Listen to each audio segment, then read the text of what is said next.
இன்றைக்கு தொடர்ச்சியாக 2025ஆம் ஆண்டு பேப்பரில் 3வது வினாவை பார்க்க போகிறோம். 3வது வினாவை பாருங்க. ஓர் வில் திணிவு தொகுதி ஆவர்த்தன காலம் டியுடன் அடைகிறது. அதாவது ஒரு வில் இருக்கான்.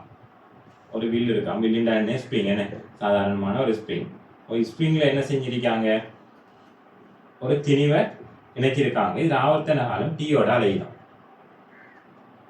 வெள்ளி நீளம் அரைவாசியாக்கப்பட்டு இப்போ இதுல நீளம் எல்லுண்டா.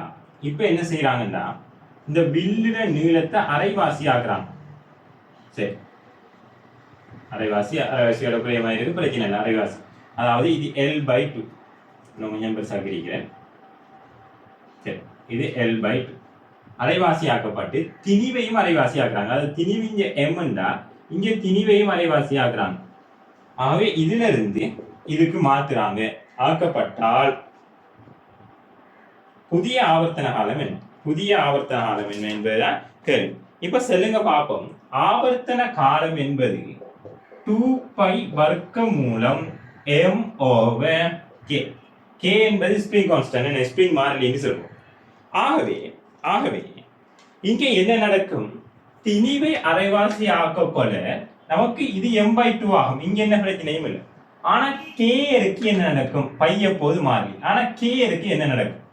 சரி, k ஸ்ப்ரிங் கான்ஸ்டன்ட் என்பதை நீங்க இப்படி சொல்லுங்களா, அரைவாசி ஆக்கப்பட்டதுக்கு பிறகு இதுல ஸ்ப்ரிங் கான்ஸ்டன்ட் k ன்னு சொல்ல விளங்குறதுக்கு நான் இங்கேயும் k எடுத்திருக்கலாம். நான் இங்க k எடுக்கேன், இவரத்தை k1 எடுக்கேன். இல்லாடி பரவாயில்ல, நம்ம இதை k எடுக்கோம். அதாவது இது ஆவர்த்தன காலம் t தானே, இதை k எடுக்கேன், இதை k1 எடுக்கேன். இப்ப நீங்க சொல்லுங்க பாப்போம். இப்படி k1 இங்க வந்தா மாதிரி பாருங்க. k1 உடையது இப்படி வரக்கொள்ள எப்படி வருகிறது? இப்படி இருக்கிறத ரெண்டு இணைக்கும், அப்படித்தானே? அதாவது k1 உடையது இப்படி ஒரு ஸ்ப்ரிங், இன்னொன்று k1 உடைய ரெண்டு ஸ்ப்ரிங்கை இணைக்கிறதுக்கு சமம். k1 இந்த k1 k2 ரெண்டும் சேர்ந்ததுதான் k உடைய ஸ்ப்ரிங், L நீளமுடையது. இது அரவாசால வெட்டி விட்டா k1 உடையது வரும். இப்ப சொல்லுங்க, இப்படியான ஸ்ப்ரிங், அதாவது ஸ்ப்ரிங்கை நாம தொடர்ச்சியாக இணைச்சோம் என்றால் இதுல k பெருமானம் ரைட்டா என்னையாக இருக்கும்? k பெருமானம் என்னையாக இருக்கும்? அங்கே எழுத விளங்கும்னு நினைக்கிறேன். சரி, நான் இங்க எழுதுற பிள்ளைகள் அங்கே கொஞ்சம் விளங்குறதுக்கு 1/k என்னத்துக்கு சர்வசமனாக இருக்கும்? 1/k1 plus 1/k1. ஏன்? இந்த k2ம் ரெண்டும் சமனான அதே மாதிரி L நீளமுடைய k1 உடைய ரெண்டும் இணைக்கும். ஆகவே 1/k சமன் 2 k1. ஆகவே இங்கிருந்து நான் என்ன k1/2, அதாவது k என்பது 2k. ஆகவே k1 என்னையாக மாறுது? 2k ஆக மாறுது. உங்களுக்கு தெரியும், தொடர்ச்சியாக இரண்டு விட்களை இணைத்தால் அதுல கான்ஸ்டன்ட், அதாவது ஸ்ப்ரிங் கான்ஸ்டன்ட் என்பது வில் மாறிலி என்பது என்ன, தொடர்ச்சியாக ரெண்டை இணைச்சா 1/k1 1/k2. k2 என்பது ரெண்டும் சம நீளமுடைய ரெண்டை இணைக்கன். L/2 என்ற ரெண்டு நீளத்தை இணைக்கன். L/2 இது L/2 ஆக டோட்டல் எல்லாக வரும். இது ரெண்டையும் இணைக்கன்னா எனக்கு தெரியும் k. இந்த k தான் வெட்டி அப்படி வச்சிருக்கேன், அப்படின்னா இப்படி வரும். ஆகவே k1 2k ஆக மாறும். அதாவது நீளத்தை அரைவாசியால குறைச்சா ஸ்ப்ரிங் மாறிலி 2 மடங்காக கூடும். ஆகவே இங்க இது m/2 ஆகுது, இது 2k ஆகுது. இவ்வளவுத்தையும் விளங்கிட்டீங்கன்னா சரி. அப்ப இவ்வளவுத்தையும் விளங்கி கொண்டீங்கன்னா நாம கணக்கை செய்யலாம், டி நோட்டை காணலாம். அப்ப டி நோட்டை நாம் எப்படி காணுவோம்? டி நோட்டை நான் கண்டு காட்டுறேன்.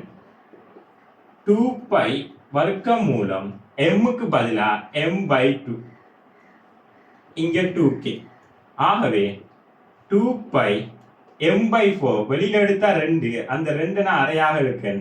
2π வர்க்க மூலம் m/k half, இதுக்கு பதிலா t. ஆகவே ஆவர்த்தன காலம் அரைவாசியாக மாறும். ஆகவே நீளத்தை அரைவாசியாக கொள்ள ஆவர்த்தன காலம் என்ன செய்யும்? அரைவாசியாக மாறும். ஆகவே ஏன் என்ற தியரி விளங்கிட்டு. இப்ப சமாந்தரமாக இணைத்தா நமக்கு தெரியும், இது ரெண்டையும் சமாந்தரமாக இணைத்தால், இது ரெண்டையும் சமாந்தரமா அந்த தியரியை சொல்றதுக்கான சொல்ல நீங்க யூஸ் ஆகாது. k1 k2 உடைய ரெண்டு சமாந்தரமாக இணைத்தால் சர்வசம மாறிலி k k1 plus k2 ஆக இருக்கும். சரியா? ஆகவே உங்களுக்கு இங்க இருந்து எல்லாரும் நல்ல வளமையா கேள்வி நீங்க செய்து பழகினவங்களுக்கு உங்களுக்கு இந்த கேள்வியை பார்த்தோன்னே எப்படி எடுக்கலாம். என்ன இது m/2, ஆகவே இது நாம் அரவசவட்டம் 2k ஆகுதுன்னு சொல்லி போட்டு விடையே எடுப்பீங்க.